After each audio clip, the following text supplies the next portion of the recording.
Muy buenas, hoy nos metemos de lleno en una pieza clave de los impuestos en Perú, el artículo 9 de la ley del IGV. Pensad en este artículo como si fuera, pues, el mapa definitivo que nos dice quién exactamente tiene que pagar este impuesto. Así que nada, vamos a explorarlo a fondo para que quede súper claro. Claro, es que esta es la gran pregunta, ¿verdad?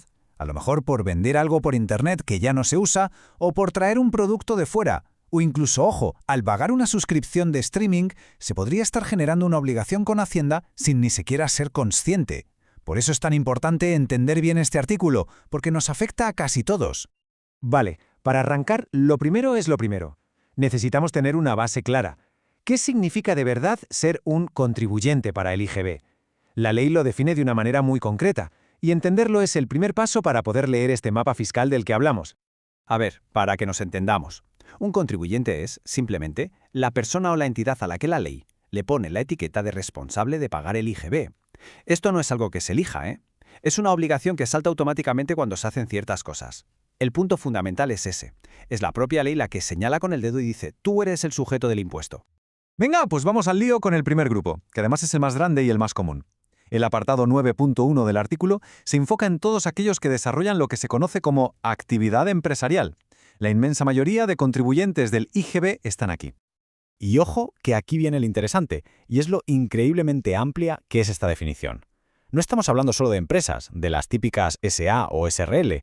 La ley mete en el mismo saco a personas físicas, a sociedades conyugales e incluso a figuras como las sucesiones indivisas, que básicamente son herencias que todavía no se han repartido, o los patrimonios fideicometidos. La lista es súper larga para que prácticamente ninguna forma de organización que mueva dinero se quede fuera.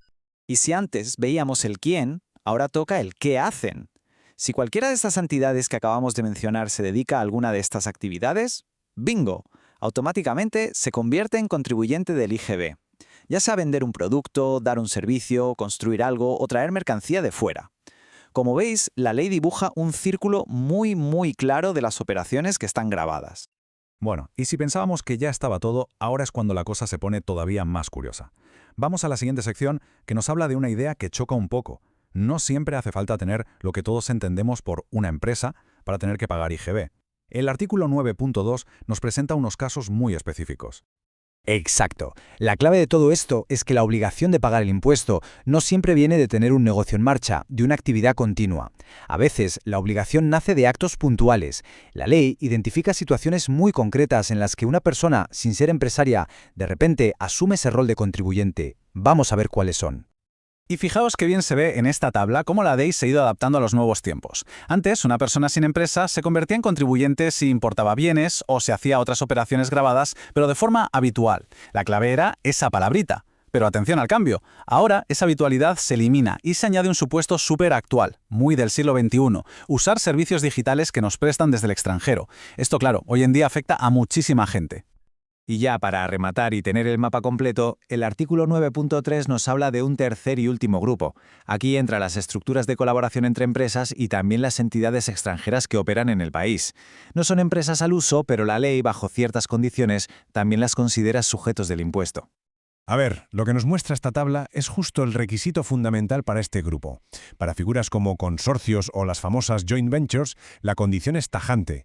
Si llevan una contabilidad separada de la de sus miembros, entonces son contribuyentes por sí mismas. Y para las sucursales de empresas de fuera, la condición es que sean un establecimiento permanente, es decir, un lugar de negocios fijo desde el que operan aquí.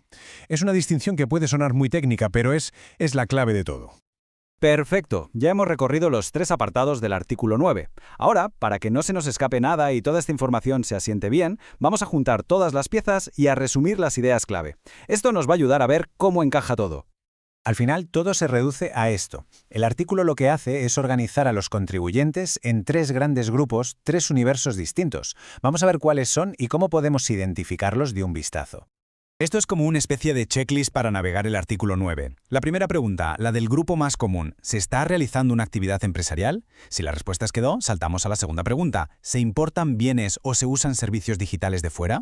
Ese sería el segundo grupo. Y si la respuesta sigue siendo no, pues nos queda el tercer filtro. ¿Se participa en un consorcio o una colaboración con su propia contabilidad? Como veis, es un mapa bastante lógico y directo. Y bueno, Con esto cerramos el análisis. Ahora queda una pregunta en el aire, ¿no? Después de haber desglosado este artículo 9, ¿alguna de estas reglas cambia la percepción sobre las actividades económicas que hacemos en el día a día? Es una buena reflexión para darle un par de vueltas. Nos vemos en la próxima.